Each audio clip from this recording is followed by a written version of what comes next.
看完这封信，叶晨心中痛苦不已。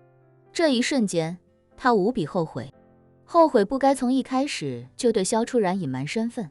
以至于一个谎言需要无数个谎言去包装，没有将事实坦白，反而不停用谎言去掩饰这个事实。就像一个有巨大 bug 的程序，程序员不去解决 bug 本身，而是用一大堆其他代码去规避 bug， 勉强维持程序的运转。这样的结果就是原本可以简单高效的程序，一下子堆叠了越来越多的代码，从而变得越来越臃肿，也越来越不稳定。当程序内不必要的代码太多时，整个程序随时都有可能发生崩盘，而且是从内到外彻头彻尾的崩盘。叶晨的错误与这种情况如出一辙，如果在与萧初然结婚之前就坦白一切，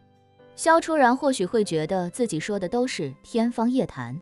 但起码自己问心无愧，后面也不用不停的撒谎。再不济，自己也应该在唐四海找到自己的那一刻，把一切向萧初然和盘托出。就算萧初然不信，自己还有银行账户余额，以及唐四海这个叶家大管家来佐证，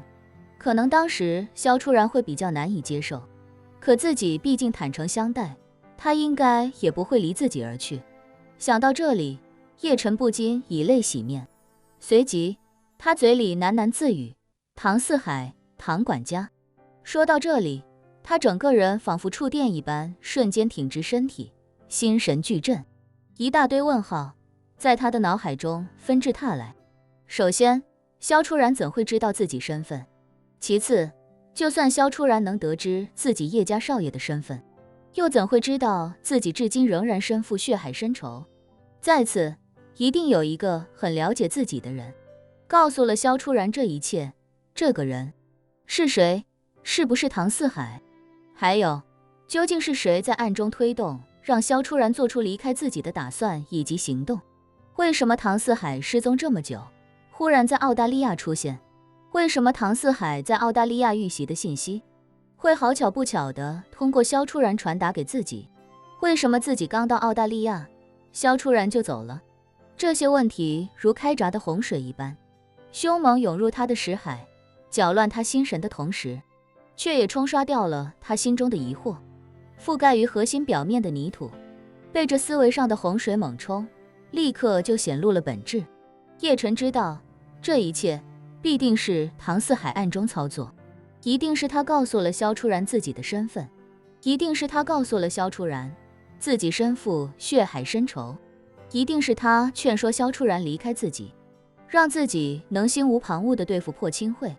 一定是他一身入局，故意在澳大利亚被这帮 teenager 抢劫，让萧初然配合，故作偶然的让自己看到，也一定是他在自己启程来澳大利亚之后，便立刻安排萧初然和他的父母离开金陵，甚至离开华夏。叶晨不明白，他忍不住低吼：唐四海，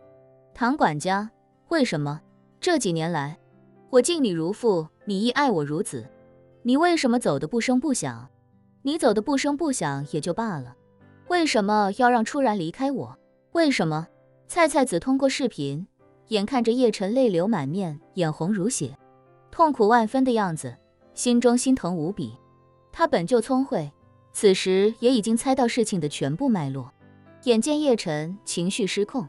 赶紧出声安抚：叶晨君，请不要动怒，唐管家这么做也是为了你好啊。为了我好？叶晨下意识质问：为了我好，就要拆散我和我的妻子，这算哪门子为了我好？菜菜子柔声道：可是叶晨君，你面对的毕竟是一个拥有几百年历史的庞然大物啊。冷静分析，萧女士一家不仅帮不到你什么，反而会成为你的软肋，给你的敌人可乘之机。即便强如您的外公外婆一家，都屡次险遭敌人毒手。如果将来敌人知道了萧女士一家的存在，你要如何才能保护他们万无一失？说到这里，菜菜子有些心痛地说：而且叶晨君难道不觉得家庭的存在早就严重影响了你的修行吗？你鲜少有闭关修行的机会，有重要事情时也只能隔三差五找个看风水的由头，说实话，按照这个进度下去，叶晨君短时间内很难具备与破清会抗衡的能力。叶晨瞬间被菜菜子说得哑口无言。他也不是傻子，更不是意气用事的蠢货。他知道菜菜子说的都对，如果将来破清会掌握了自己的身份和信息，萧初然一家三口必将成为他们仅次于自己的击杀目标。他同样知道家庭的特殊情况早就严重影响了自己的修炼，无论是林婉儿送给自己的戒指，亦或者是北欧极光中呈现的手印，至今对自己来说都还是个谜，因为自己一直抽不出时间真正心无旁骛的闭关。道理他都懂，可分离的切肤之痛也是切实存在的。那是他结婚6年的老婆，虽然前6年没有夫妻之实，可前天自己生日那晚他才刚刚。想到这里，叶晨更是悲痛不已，他心中哽咽暗叹，初然明显早就做好了离开我的准备，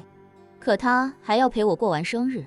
甚至还在生日那天把自己给了我，而且他既然知道我的身份，想来也肯定知道我与囡囡的婚约。可即便如此，他还是陪我一起去燕京看了囡囡的最后一场演唱会，而我甚至都没有机会当面告诉他我的真实身份。叶晨忽然感觉自己亏欠萧初然太多，这一刻他脑子里只有一个念头，那就是找到萧初然，与他坦白一切，将所有秘密全部说开。如果他愿意接受真实的自己，两人就好好在一起；如果他无法原谅自己，不愿回头，自己也要听到他的亲口回答。可是如何找到萧初然呢？他立刻擦去眼泪，对菜菜子说，菜菜子，你帮我联系一下若离，何家人为苏家效力多年，经验丰富，让他与何家人一起帮我调查一下初然的踪迹，现在就开始，一定要分秒必争。菜菜子不假思索地说道，好的叶晨君，我这就跟若离说一声，还有其他需要我做的吗？说完，不等叶晨回答，他又赶紧说，不如我从日本调一批忍者过来吧，他们战斗力虽然没那么强，但是寻踪觅影的能力绝对没得说，让他们过来应该能帮一些忙。自从东京大乱斗之后，伊藤家已经收服了日本大多数的忍者家族，这些忍者已经宣誓向伊藤家族效忠，并且24小时待命。叶晨与忍者打过交道，如伊藤菜菜子所说，这些忍者实力虽然不行，但追踪与反追踪能力一流，隐匿能力一流，普通武者或许实力比忍者强，但忍者如果一心想要藏起来不被发现，即便实力比其高出很多的武者，也未必能够找出对方，除非自己这种修士可以用灵气感知，才能让忍者无所遁形。既然唐四海早有预谋，那萧初然离开的路径一定扑朔迷离，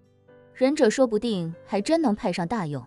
于是他便感谢道，谢谢你了菜菜子，辛苦你来安排日本那些忍者吧，不过一定就要交代他们，来了华夏之后，不要惹是生非，更不要横生事端，把所有注意力都集中在找人这一件事上。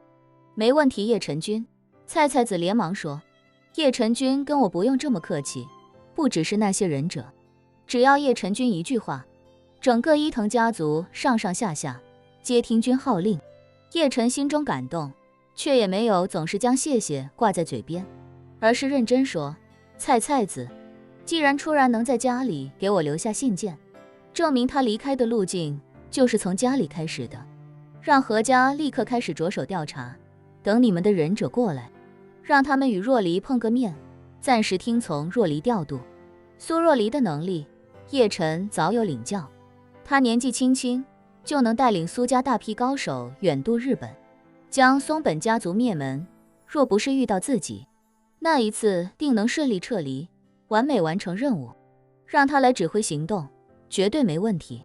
菜菜子自然没有异议，立刻便说，没问题叶晨君，我让他们现在就准备，天黑之前赶到华夏。叶晨便道，那就辛苦你了菜菜子。菜菜子问，叶晨君打算什么时候回来？叶晨说，我想尽快回去，但是唐管家最后出现是在澳大利亚，他现阶段应该还在澳大利亚。我想试试看能不能把他找出来，毕竟他才是最关键的一环。不找到他，我永远搞不清楚他身上究竟还有哪些秘密。